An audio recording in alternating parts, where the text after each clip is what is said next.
প্রিয় দর্শক, আমি শ্রুতি খান আপনাদের সামনে চলে আসছি কিছু কথা বলার জন্য। তো সবচেয়ে বড় কথা যেটা, গতকালকে আমি একটি ভিডিও পোস্ট করেছিলাম বেনজির আহমেদ সম্পর্কে। তো সেই ভিডিওটা কোনোভাবে বেনজির স্যার দেখেছেন এবং তিনি আমাকে সত্যটা জানিয়েছেন, এবং যেই ছবিটাকে কেন্দ্র করে আমি ওনার সম্পর্কে বিস্তারিত বলেছি এবং যে ইন্টেলিজেন্স রিপোর্টের কথা বলেছিলাম, সেই সমস্ত প্রশ্নের উত্তর তিনি আমাকে দিয়েছেন, স্পষ্ট ধারণা দিয়েছেন। এবং আমি দুঃখ প্রকাশ করছি দর্শকদের কাছে এবং এই ভিডিওর মাধ্যমে বেনজির স্যারের কাছেও দুঃখ প্রকাশ করছি যে আমি ছবিটা দেখে কষ্ট পেয়েছিলাম যে আমাদের আস্থার জায়গা, আমাদের ভরসার জায়গা, 18 কোটি মানুষের উপরে মাথার উপর ছায়া হয়েছিলেন, যিনি আমাদের গার্জিয়ান ছিলেন। আওয়ামী লীগ সরকার ক্ষমতা থাকাকালীন সময় আমাদের বাংলাদেশকে নিরাপত্তা দিয়েছিলেন, আমরা শান্তিতে ঘুমাতে পেরেছিলাম, জানমালের নিরাপত্তা দিয়েছিলেন। এবং সেই সময় আমরা জানি যে ওনার ভয়ে মানে কম্পমান ছিল, বেশ যারা ছিল তারা প্রত্যেকে ওনার ভয়ে কম্পমান ছিল।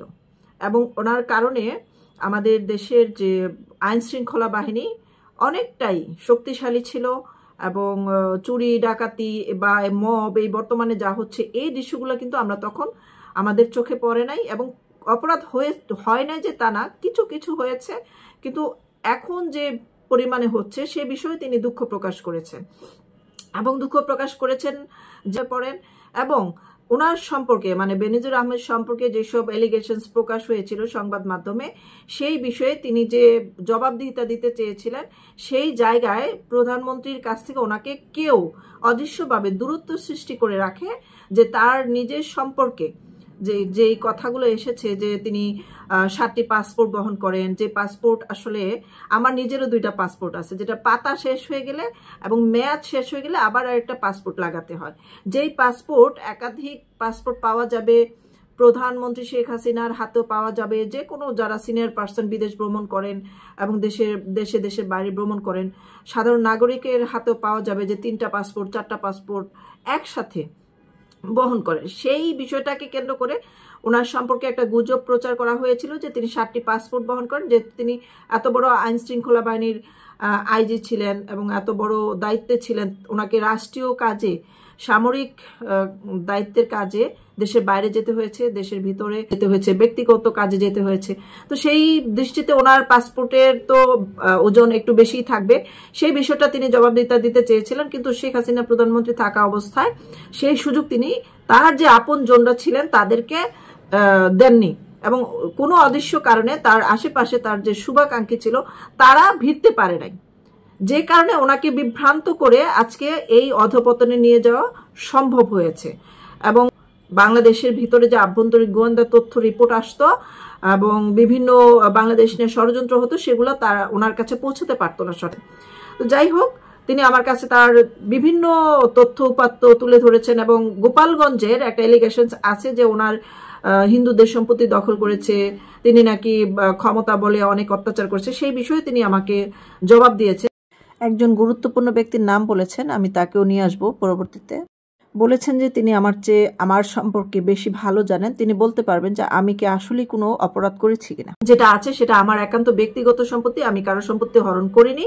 এবং আমার পাসপোর্ট নিয়ে যে বিভ্রান্ত ছিল যে আমি বেনামে পাসপোর্ট করেছি, দেশ ছেড়ে চলে গেছি, আমি নাকি চোরের মতো পালিয়ে গেছি, কিন্তু এয়ারপোর্টে প্রত্যেকটা মানুষ আমার নামে যদি লিগেল কোনো মামলা থাকতো তাহলে তো আমাকে সেখানে অ্যারেস্ট করতো বা আমাকে প্রশ্ন করতো, জবাবদিহিতা দিতে হতো আমাকে, যেহেতু আমি তো সরকারের ঊর্ধ্বে না, আমাকে তো কেউ কিছু বলেনি, আমি তো জেন্টলম্যানের মতোই বের হয়ে গেছি। এবং আমার বিরুদ্ধে কোনো মামলাও তখনও পর্যন্ত আমার বিরুদ্ধে কোনো মামলা হয়নি। কিন্তু ওনার যে ছবিটা, সেই ছবিটা বিষয়ে তিনি একটি আমাকে মেসেজ করেছেন, মেসেজটি আমি স্ক্রিন শেয়ারও দেখাচ্ছি, আপনাদের কাছে পড়েও শোনাচ্ছি।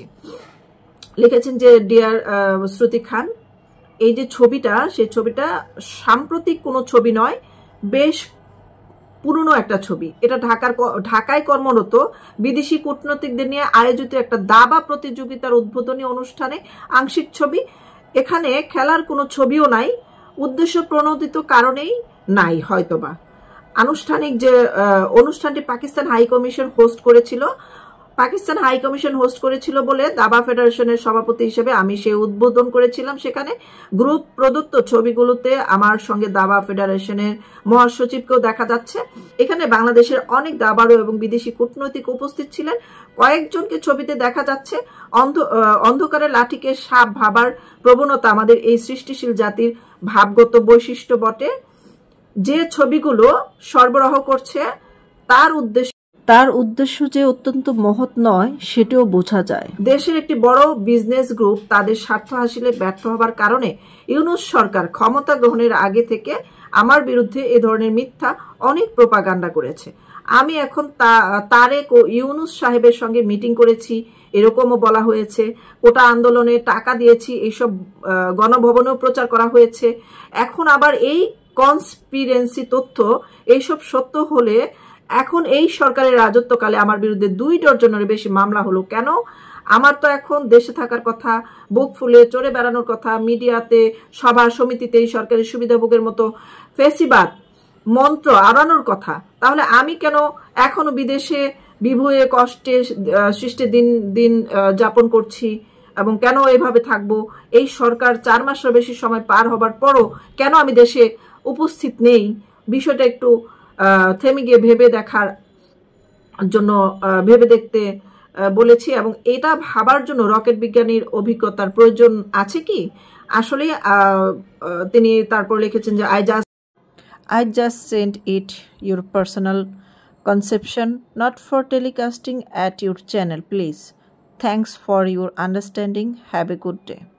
আমার ভিতরে যে ভুল বুঝাবুঝি ছিল সেটা যেন দূর হয়ে যায় এবং আমি যেন সঠিক তথ্যটা মানে তুলে না ধরলেও ভুলটা যেন তুলে না ধরি, এই ধরনের একটা মেসেজ আমাকে দিয়েছেন। এবং এটির কারণে আমি আন্তরিকভাবে দুঃখিত যে আমি না জেনে না বুঝে ওনার সম্পর্কে এমন একটি ভিডিও মেক করেছি, যেটার জন্য আমি আন্তরিকভাবে দুঃখিত এবং দর্শকদের কাছে দুঃখিত। এবং সঠিক তথ্যটাও যে আমি পেয়েছি ওনার মাধ্যমে এবং তৃতীয় কোনো মাধ্যম না, এটার জন্য আমি খুব প্রাউড ফিল করছি।